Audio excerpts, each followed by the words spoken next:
की हा रस्ता जेव्हा चालू केला तिथपासून सांगतात आम्ही चांगलं व्यवस्थित पद्धतीने करू करू करू म्हणून काहीच करत नाहीत।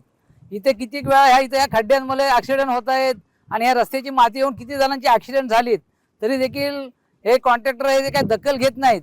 जेणेकरून इथली आमची जाण्याची सुविधा आहे ती देखील बरोबर केलेली नाही आहे त्यांनी, आणि तेवढ्या पुरतच आपली माती टाकून भराव तेवढा करतात, बाकीचं काहीच इथं रिस्पॉन्स देत नाही आम्हाला।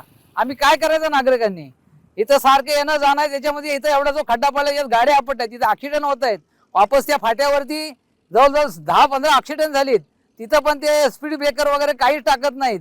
सवादला जाणारा रस्ता आहे तिकडे पण स्पीड ब्रेकर नाही, पुण्याला जाणार आहे तिकडून पण नाही, म्हाडला येणार पण एवढ्या सुसाटमध्ये गाड्या येतात आणि ऍक्सिडेंट होत जात आहेत। आणि आता थोड्या दिवसात पाऊस झाल्यानंतर आणखीन या इथे या रोडची आणखीन दशा होणार आहे। त्यासाठी लवकरात लवकर या कॉन्ट्रॅक्टरने या इथे खड्डे बुजून हा रस्ता जो आहे तो चांगल्या पद्धतीने करून आम्हाला द्यावा, आणि आतमध्ये बुद्धवाडीमध्ये जाण्याचा जो रस्ता आहे त्याच्यावरती गाड्या स्लिप होतात, त्या देखील त्यांनी तिथला रस्ता आम्हाला व्यवस्थित आणि आमचा मार्ग चांगला करून द्यावा ही सर्वांना विनंती करतोय आम्ही। नाही तर आम्ही आंदोलन छेडल्याशिवाय राहणार नाही, आणि पुढे आम्हाला जी तिथं खाली मोरी मोठी बनवणार होते त्याचं देखील काय निष्पन्न अजून काढलेलं नाही त्यांनी।